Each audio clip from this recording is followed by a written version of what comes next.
Welcome to the Legal Leaders Podcast, brought to you by InView, LawView's community for in-house legal professionals, where we dive into the heart of the legal profession to bring you unfiltered discussions with industry titans on a broad spectrum of topics. Hey everyone, and welcome to the Legal Leaders Podcast.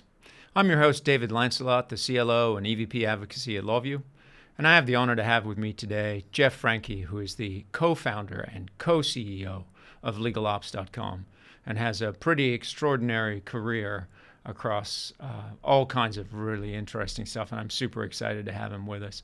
So Jeff, welcome to the show. Thank you for being here. Thanks, David. It's great to be here. Appreciate the opportunity to chat with you today. Yes, and as we were setting up for the show, you were telling me that you basically started out your career at Fry's Electronics, a famous business in Silicon Valley. So maybe you could give us a little background on that. Yeah, back in the day when I was just about to graduate from college and move on to law school, I'd always been a bit of a computer geek and knew a little bit about building and dealing with early Microsoft software and all the config sys and auto exec bat files. So yeah, I got a job at Fry's Electronics building and troubleshooting computers. Yeah, and Fry's is the business with all the crazy buildings, right? Where they have like Mayan temples and all that stuff. Yeah, Fry's had some unique marketing. They were actually tied, believe it or not, to the Fry's grocery store that came from that same chain. Okay. I think the son of the founder decided that they could kind of utilize the same business model. It was really all about low margins, high volume, no service whatsoever for the most part. Right on. Yeah, and well, it's a great place to start a career in legal operations, innovation in the legal sector, to be that deeply embedded in the technology side of things. So really neat place to start. And I often find that the people I speak to have these sort of early formative experiences that sort of pop back up much later in their lives and give them sort of a foundation to build on. So where are you coming to us from today, Jeff? I'm coming today at you from sunny San Jose, California, Silicon Valley, basically. In the heart of Silicon Valley. Absolutely. The heart of Silicon Valley. And probably best, I think, to start with where you're at today and how we got to know each other. Maybe I'll touch on that first. So I think probably first met in person at the fantastic Running Legal Like a Business conference. I had talked to you before that. I think I reached out to Connie Brenton first, the co-founder and co-CEO, along with yourself of LegalOps.com. And I thought I got to speak to Jeff too. And we had a great conversation, really enlightening conversation. And I met you in person at the RLLB conference, along with a bunch of other fascinating thought leaders in the in-house legal leadership space, many of whom I've continued to talk to. And I think that's probably the last time we actually saw each other in person. But just super great to have you on the show today. Well, yeah, it's fantastic, Dave. And it was great to meet you in person. We do have lots of alignment, right? We've kind of held some similar roles. Yep. I've been a GC in small roles and in-house counsel, and I think what draws all of us together at some level is a desire to just do this job really well and do it efficiently. Yep, absolutely. So today you're, as we said, at LegalOps.com. Why don't we go all the way back to see where you came from, because I think your career especially is just fascinating, because you're basically one of the progenitors, I'd say, of legal operations as a professional area, as a profession, I guess you'd say. So maybe we go all the way back and start from there. Give us the starting point. I'll take us even a step further back than maybe what we've even talked about in the past. I got to thinking about it, and where some of it really started, believe it or not, was high school. I had an interest in a variety of different classes, but I took a class in criminal law from a teacher who had gone to law school, but didn't pass the bar and really just never wanted to be an attorney. And so he taught a class in criminal law here locally at one of the high schools. And And the minute I took that class, it was like a fish in water. I'd never felt so comfortable with material. I mean, it was just a standard casebook, law school casebook. And I think everybody else was kind of just sort of shaking their heads, unclear on what the hell was going on. And for me, it was like, this just makes sense in a way that almost nothing did. Huh. And so it was really from that moment that I knew I wanted to go to law school. And, you know, I was always kind of quick verbally, and people had made the comments, as I'm sure with a lot of people, right? You know, you're probably going to be a lawyer, right?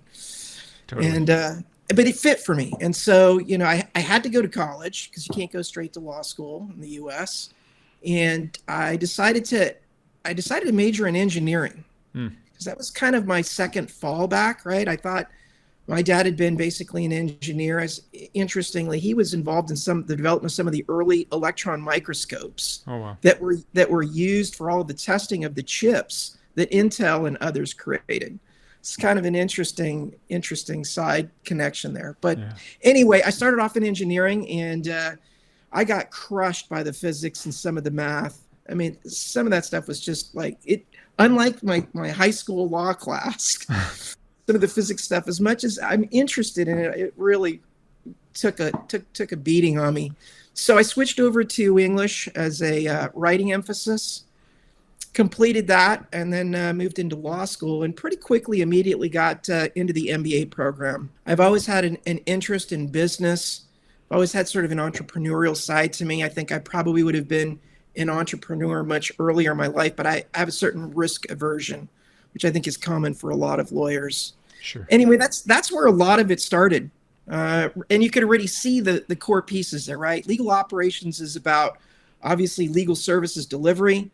There's a technology component to it, and then there's a business component. Those are the three legs to the stool.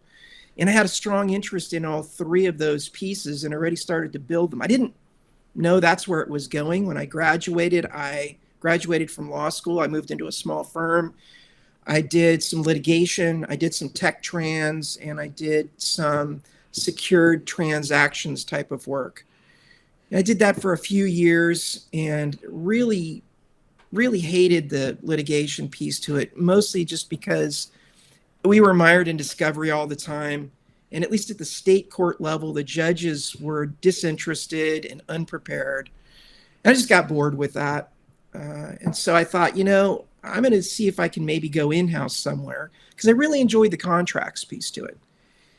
And I really lucked into a job at Sun Microsystems. It's about 1996, I believe, 95, 96. And got a job doing commercial transactions and tech transactions. And that was a great intersection, too, because I'm working at, you know, one of the founding companies driving the .com boom, right? Sun Microsystems, for those people that don't know it, had a Unix-based operating system that was high availability. Originally, it was used by engineers for complex engineering, design, CAD and whatnot. But we serendipitously picked up what we called around 1998, the E10K, which was our high-end hardware. And it was used by Wall Street. Basically, it ran Wall Street for a number of years. So anyway, I was in a great place. I was eating up the technology. We had complex software stack, hardware technology stack on the system side. We had storage. We had all of it. And it was just a fantastic place to be. And still holds a really special place in my heart to this day. And absolutely formative company in Silicon Valley history, and I think pretty much internet history, right? Like global internet, very much depended on the systems of Sun for quite a long time. What was it in that organization? Like obviously it's growing very rapidly. How did you come to go from sort of commercial and tech transactions to more of the operational side? So I spent about 10 years doing tech and commercial transactions, probably the last 5 or so, just tech. And I was a part of a tech transactions group at Sun that had, I think at its peak, about 60 legal professionals, mostly attorneys, which is huge. But because Sun's technology stack was so broad and so deep, we were constantly inbound licensing, outbound licensing, everything. For those that know, we had Java, we licensed our core operating system. We inbound at one point in time all of the x86 stuff. I mean, you name it, it was coming or going. We had actually, at one point, we had foundry work. Our chips actually were done by Texas Instruments. So anyway, it was a fantastic place to be. But after 10 years, I got tired of the speeds and feeds of negotiating agreements. I knew before I went into an agreement exactly what the other side was going to say. And if they were sophisticated, they knew what I was going to say. And it was this back and forth. And it really kind of came down to risk profiles of the other company and Sun, and a little bit me and the other lawyer. And there were some deals that I did that were really, really complicated and interesting. I don't really have time to get into that, but I'm happy to discuss it sometime. But I got bored with it, and I was in my office many a day just kind of looking at how the department ran, how the lawyers worked. This is about 2004 or so. And kind of the MBA that was in me, it had always kind of been there. Kind of came out. I thought, I'd love to work with the vice president of our department and help him with budgeting, look at some technology implementation. I had some ideas for maybe reorganizing our organizational structure, and basically all of the ops stuff. It was all there in front of me, and I'm like, somebody needs to do this. So I actually got a meeting with the VP, and he'd just been appointed, so I didn't really know him well. And I had a conversation with him. I said, I'd love to be your chief of staff. Doesn't exist. Kind of made it up, right? I don't want to be your chief of staff. Actually, I shouldn't say it did exist, but it existed in other organizations. So there was a chief of staff at the CEO level, and there were chiefs of staff. There was one for sales, and they had a sales ops function. But in legal, that was unheard of. Anyway, I made the proposal to him. He was really interested in it, and he said, let me give it some thought. The very next day, he announced that he was adding a chief of staff to his team, and it wasn't me. Wow. So he had already been thinking about this and had the same thought process, and brought somebody else in who he knew very well and had a long-standing relationship with. And that guy lasted for about a year at Sun. Sun was going through some tumultuous times, and he got a really interesting opportunity as a chief of staff over at Intuit and moved over there. And when he left, I immediately moved into the role in 2005. Wow. And so at that point in time, it was still really nascent. The guy that preceded me in the role wasn't really his thing. I don't think he had a vision for it. As a matter of fact, he spent a lot of time in my office kibitzing with me about what that should potentially look like. So anyways, about 2005, I moved into the role. I still had a role as an attorney. I still was a manager for the systems group. But I immediately started focusing on everything from sort of rudimentary KM. How could we scale the organization through playbooks and through an internal portal? I did all the budgeting, started managing the headcount. Sun had been going through years and years of rifts, pretty much from about the dot-com bust. And we were constantly having to look at ways to do things better, faster, more efficiently, with less budget and less headcount. Right on. So I mean, I have, probably a long time later, also sat down and thought, how can I make my legal function scale, more effective, more efficient, more of a business unit. And I'm just fascinated to put myself in that room where you were, and I'm wondering, like, you're staring at that blank sheet of paper thinking, like, what should legal operations be, right? What is the chief of staff and sort of head of operations of this very significant legal function at this very modern tech business at the time? What should it be? And how did you start that list? Where did those ideas come from? It was really intuitive. And I think part of the reason it was intuitive was because I'd been doing it for 10 years. I had the benefit of watching. So when I joined Sun in 96, the company was already, really in many respects in its heyday. The legal department in 96 was growing rapidly, but was still growing. And so I got the opportunity to see how it was structured, to see all the things that weren't working, that were obviously not working. And so when I got into that role, I already had a sense of how we might organize the department differently, how we might do hiring differently. The budgeting piece was kind of new to me, but that's where the MBA came in, right? I sat down and pretty quickly created my own budget spreadsheets. Finance gives you numbers. They don't really tell you what to do with the numbers. And so I started that dance with them, the dance between headcount and budget. And again, it was kind of a fish in water. I really enjoyed that. I enjoyed some of the negotiations with HR over headcount and finance over budget, but also trying to do the right thing for the company. Right. I mean, that's the one thing that you learn in business school. And, when you and I first really started chatting at Running Legal Like a Business, David, one of the things that we both were progenitors of, I think, at different times and places, was this notion of legal as a competitive advantage. Absolutely. Right. And I think that's a unique perspective. I don't think many GCs or many people in the industry utilize that term. It is a quintessential business term. And it's something that every CEO and chief strategist and CFO thinks about all the time. And I wouldn't say that in 2005, I was thinking about competitive advantage. I was more thinking about, we have a lot of resources. We used no outside counsel. So that was the upside. Wow. We had 55 plus lawyers many of whom were very deep experts. Chris Nadan, who's actually teaching at Stanford these days and has been a GC, and Gary Dalby, Damien Eastwood, who was the VP. These guys were the ones that created the open source licensing models. They were intimately involved with all of the Unix variances and those different models.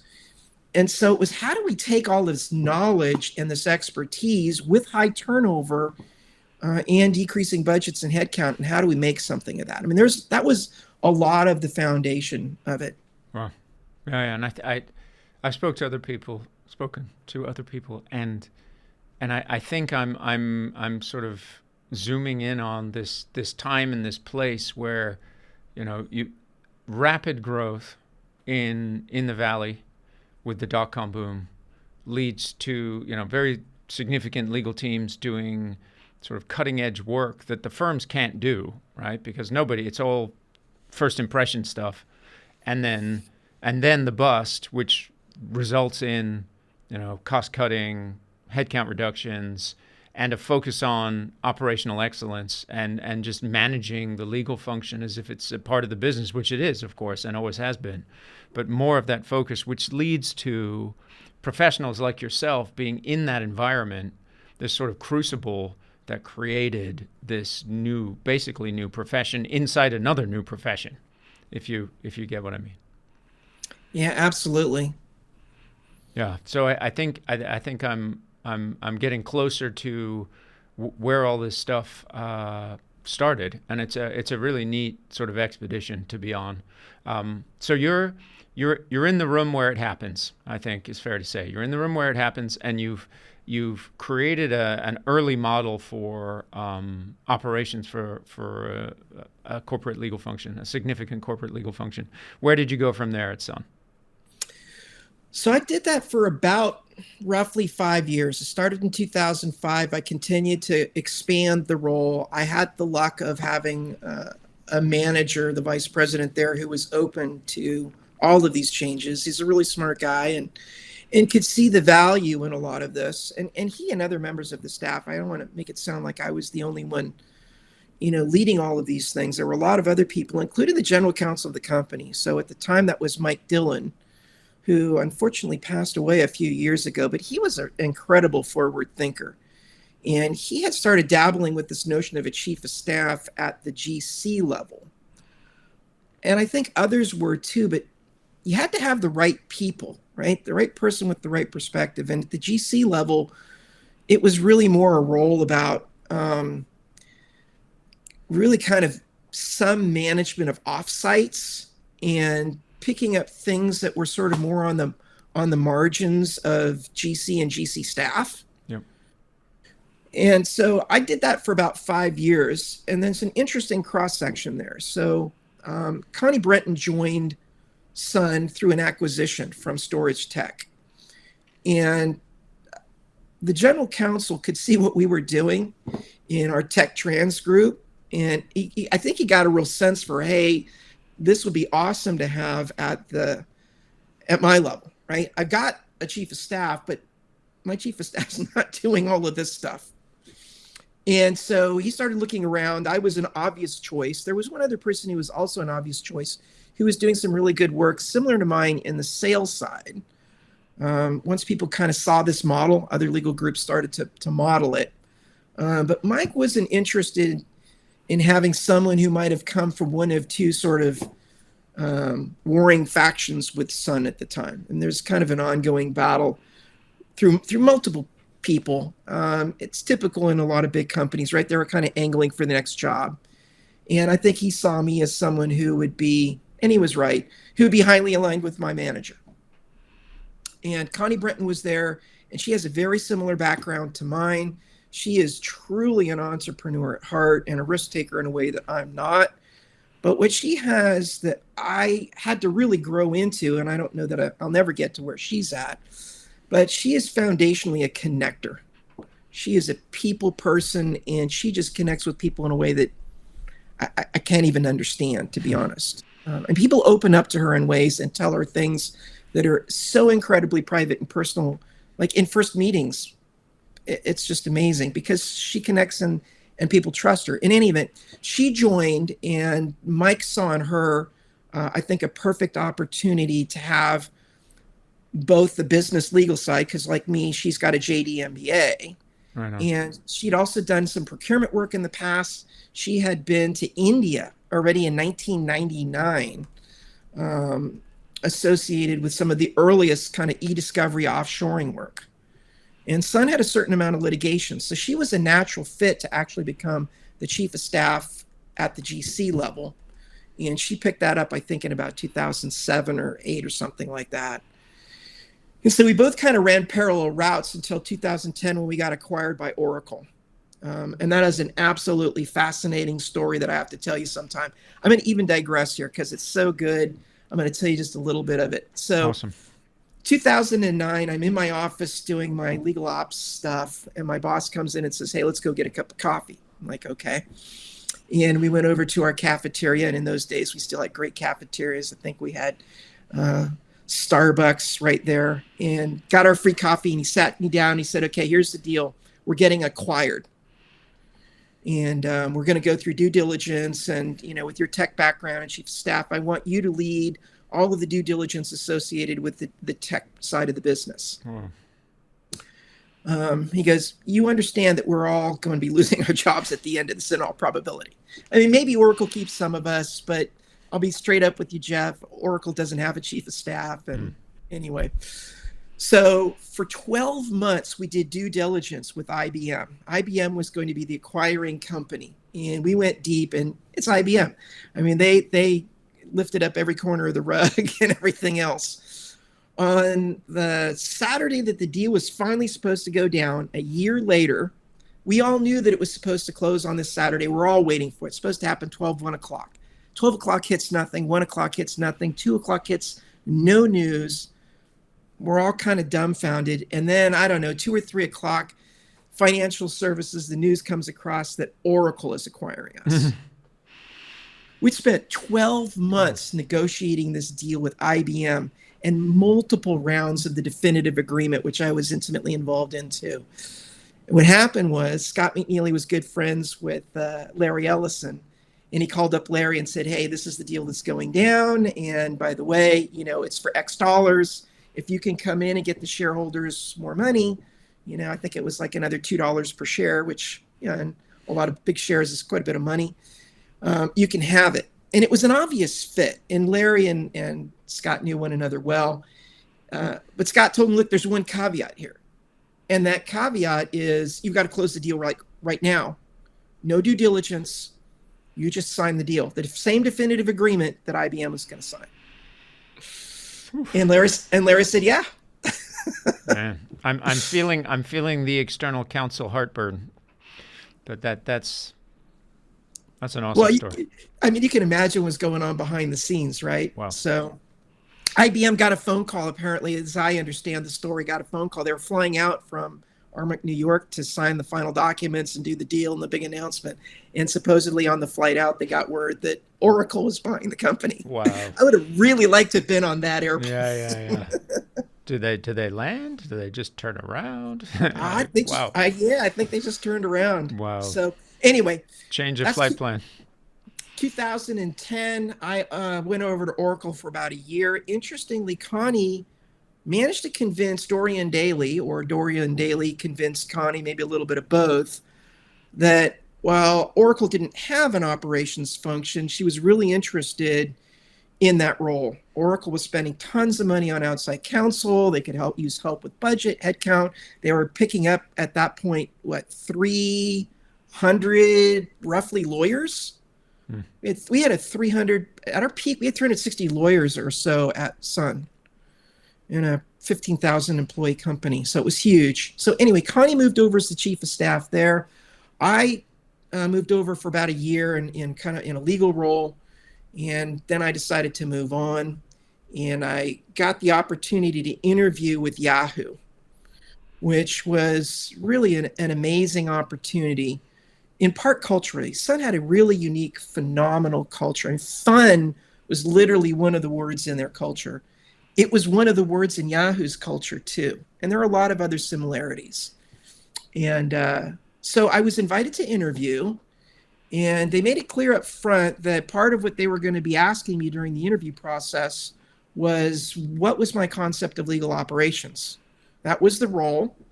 And they were still kind of reformulating what they were doing, and they wanted someone to come in and really kind of develop something. And so I had a few weeks to spend really putting together my vision for it.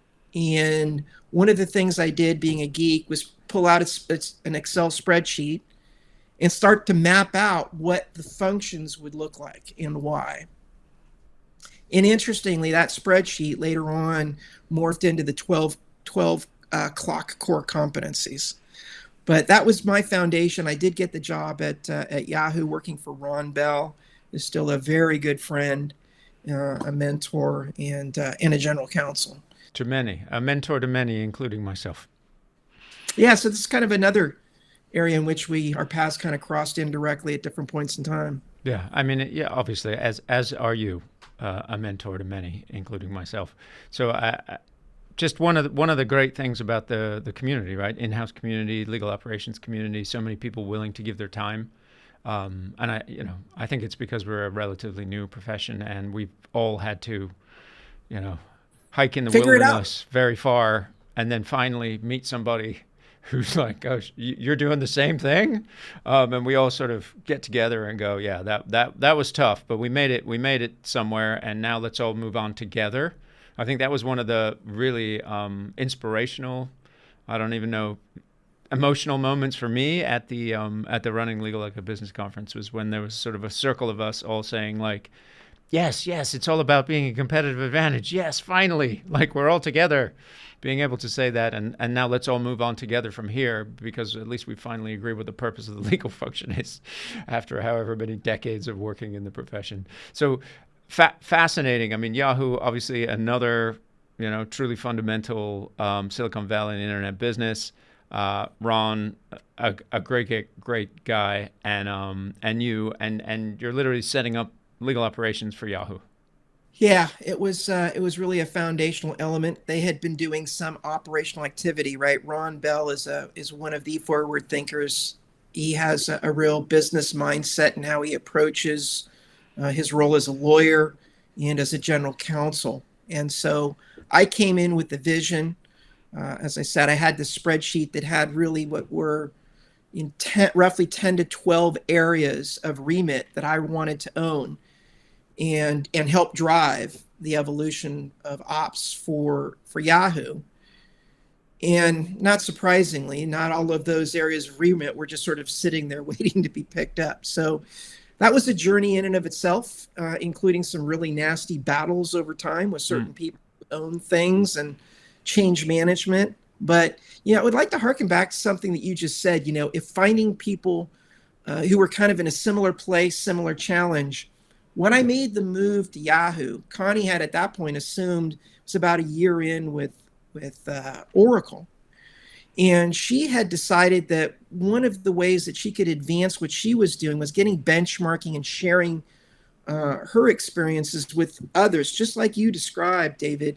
And so she kind of created this book club out here on the West Coast, of course, which I was one of them. So for those that don't know, you've introduced Connie and I've introduced Connie as my co-founder, and she's also my wife. And we had already had a relationship going way back to those days, which we did not really promote. There was no value in that, and quite frankly, it could have been a bit of a detractor. So we kind of had our own careers, our own parallel paths. But she started this book club and brought in other people that were also doing ops at other companies. We weren't the only ones. I think at that time, to the best of my knowledge, there were a number of people that were playing in that role in bits and pieces of the 12 areas, 10 areas that I mapped out on my spreadsheet.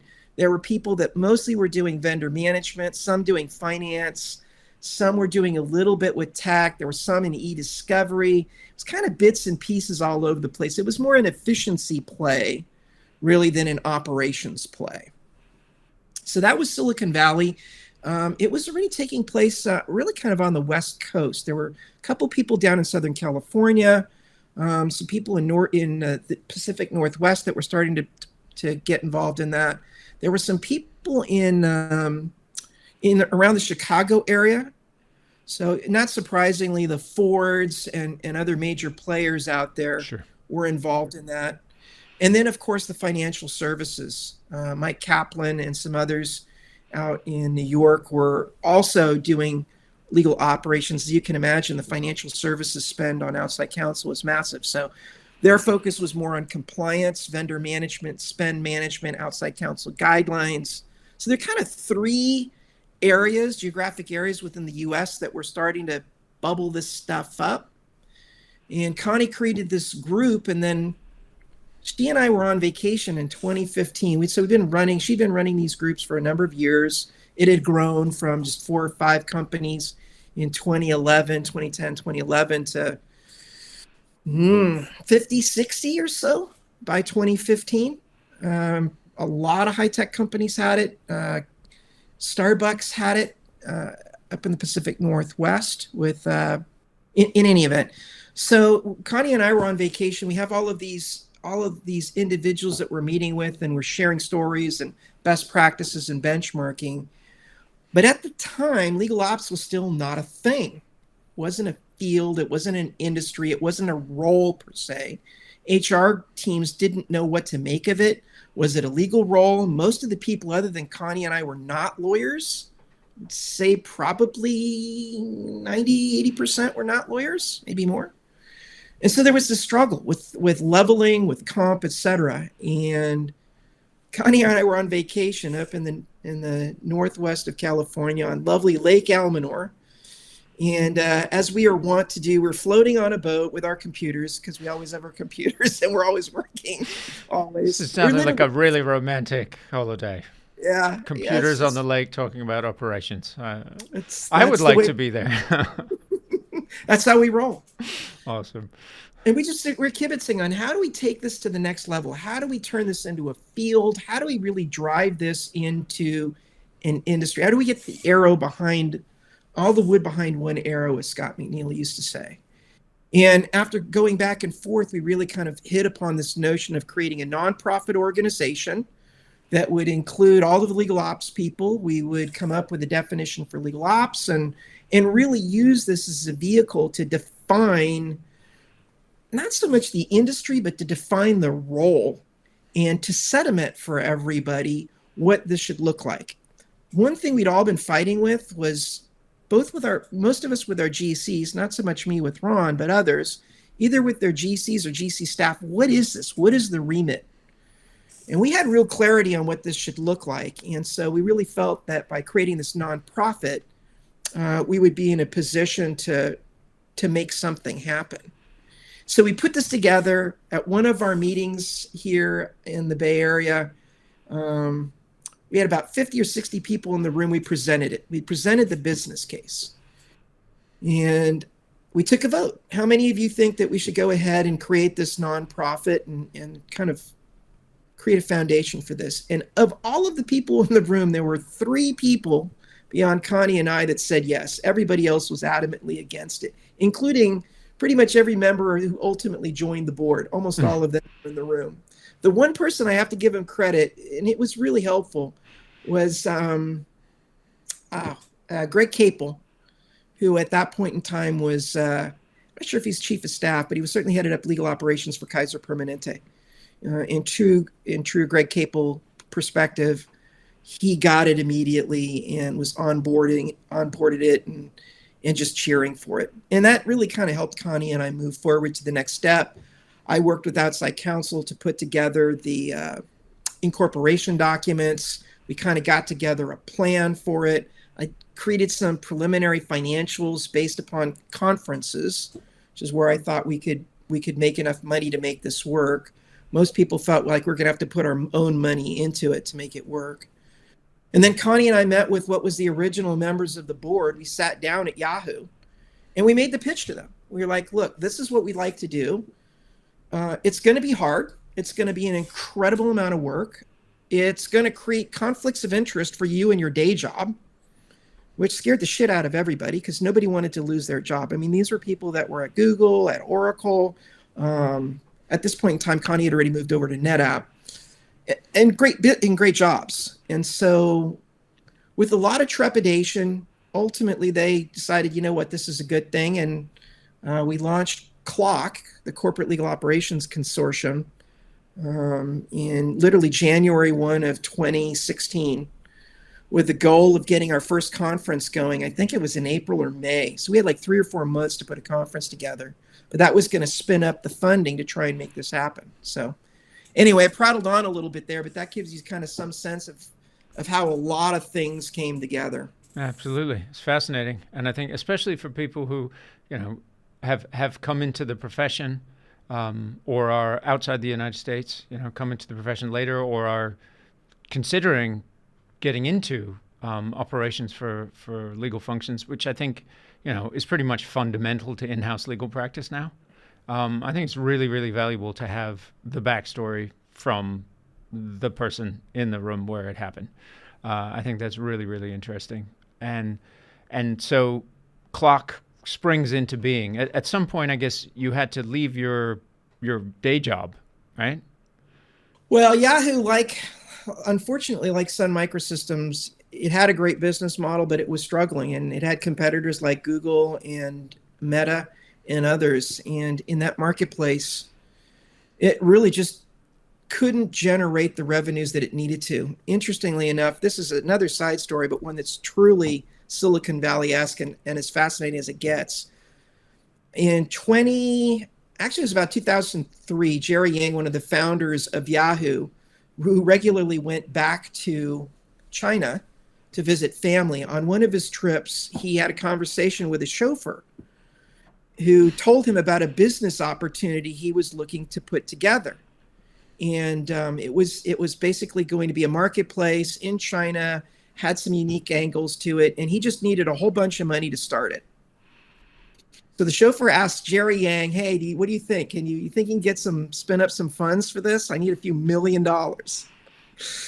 And Jerry was taken by the business model. I mean, this was not just sort of off the cuff. So he explored it a bit more with the chauffeur and went back to the Yahoo board and got money and went to the chauffeur and said, all right, put together the rest of the business plan, show me some other investors, and we'll put in money. Well, that chauffeur turned out to be the founder of Alibaba. Totally. And that investment of a few $1 million by the time we got to about 2018 was worth $35 billion. It was worth 7 or 8 times the value of Yahoo. Yeah. And so in that year, we had some activist investors come in. It was maybe 2016. Elliott and Company, they're currently taking their wrecking ball to Southwest. Yep. Anyway, I know them well. And I'm sorry. I'm a free market efficiency kind of guy, and I'm sure there's a lot of great stuff that comes out of activist investors and intransigent boards being, brought to heel. That wasn't a great outcome for Yahoo. It did. I will say it did free up the $35 billion that were kind of locked up there. In any event, we got bought out, and I spent about a year after that working just for CLOC. I was the general counsel. I continued to drive a lot of the strategy. I did a lot of the day-to-day work. That was 2018, I guess. And that was probably about the fourth year of the CLOC conference, which was our primary activity beyond kind of the day-to-day stuff of running a small nonprofit. Gotcha. Yeah, and I encountered Elliot at eBay.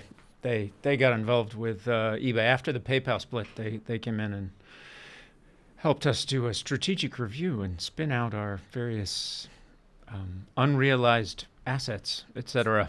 So not a great time there either. When they call.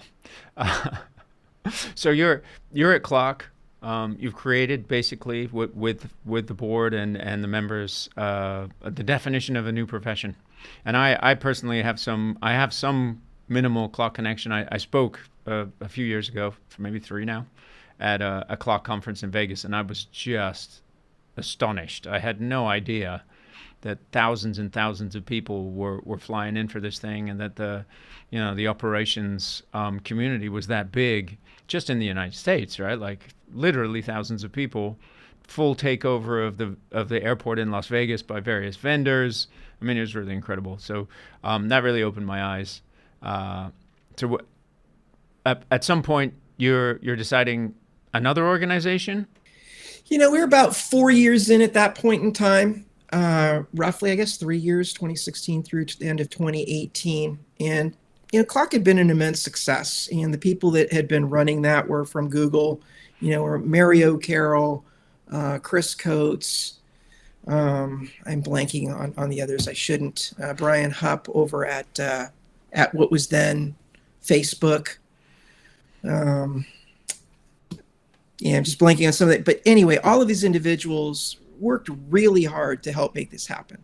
It was, Connie was the president, and she was the ultimate connector. But all of these other members of the team also did everything from helping to make the conference happen, creating content, helping build out the community. Those thousands of people that you saw there were drawn in by the leaders of these companies, all of whom were doing the best legal operations that they possibly could at critical tech companies by and large. So, about the end of 2018, it was kind of time for a strategic change for Connie and I. I think there was a bit of a difference of opinion on the board around how we wanted to move forward. I mean, it's hard work, right? Every one of these people had full daytime legal operations jobs at massive corporations with huge expectations. They all had families, children, and CLOC was hard. Notwithstanding all of its success, it was a ton of work every year. And so, at that point in time, I was ready for a different adventure. I had a new vision, which is legalops.com these days. And it really centered around creating a community again. It was based on a platform that I wanted to build, a technology platform, which we have built in significant part. So Jeff, you started legalops.com. How are you thinking about legal operations differently in this new business? So, at this point in time, Connie and I had kind of evolved our thinking from beyond legal operations just being about the careers and the role of legal operations to thinking about how does it fit as an industry? What does it look like as a field? How should GCs really be thinking about this as a foundational element? And equally, how do we start driving these concepts into business schools and law schools so that we really change the paradigm of how leaders are thinking about running legal departments? And that was the foundational element of it. Connie and I spent a lot of time thinking about this, and we created this new vision for how we would advance the original Core 12. We now have something called the Legal Operations Management Practice Areas.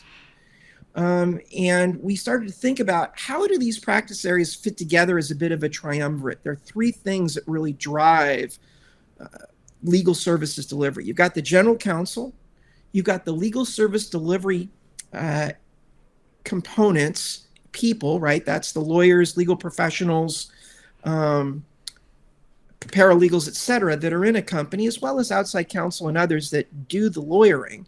And then you've got this other organization, group of people or individual who's doing operations, which is an overlay to kind of all of it, really, even the GC role, right? Strategic planning, budgeting, kind of ties all of it together ideally. And so the goal with this new business was, again, to create a community, but start from the ground zero, build a platform that had a 360-degree view of all this, and really create the content from the very foundational elements, from the evolution of legal operations, the role of the general counsel, deep dives into the 15 legal operations management practice areas. In the meantime, we've also crafted another reference model, our leadership and personal effectiveness skills reference model, which are the soft skills, or these days referred to even as hard skills, associated with all of this. And so we have this vision for how we think a lot of this stuff should work. I think there's a single operating model for all legal departments. And it varies a little bit in terms of tech and budget and how you organize your team and whatnot, but there really is a single model. And we'd like to really put together that reference model in its final form. We've got a really strong start. I think it's always evolving a little bit. And then I think later this year, we're going to probably roll out some certifications to really bring the content together. And then again, drive it into law schools and business schools so that leaders both on the legal side as well as the business side have a clear perspective on what the legal department is all about. So, Jeff, I really love your vision. I particularly like the fact that you're thinking about how to bring that vision of what the management and leadership and operations of a legal function is, a modern legal function is, to the business and to legal education. Because as you know, that's a big passion of mine, is to get it out of our new profession and into the hands of the leaders who are making decisions about, what kind of legal function, what kind of general counsel, what kind of chief of staff I want to bring on board, and to get it into the hands of law school students and hopefully practitioners / professors to give them the runway they need to become modern legal professionals. So I think that's awesome that you have that vision, and I really, really appreciate you giving us like a picture of your journey from early days at Fry's Electronics through to Sun Microsystems and CLOC and all the way, and Yahoo, and all the way to the present day at legalops.com. Super cool. Thank you so much. I know we'll be speaking again soon because our conversations are always so powerful, and I look forward to partnering with you on bringing your vision to life. Really appreciate it, David. It's a pleasure, and looking forward to working with you and other forward thinkers in the industry to continue to drive the change in this field. Awesome. Well, I'll see you again soon, Jeff. Thank you for being with us, and thank you, everybody, for joining us today on the Legal Leaders Podcast. See you again soon. If you enjoyed listening, please hit follow and leave us a review on your listening platform of choice. We love engaging with our community and hearing from you, so please head to inview.lawview.com. Thank you so much for tuning in.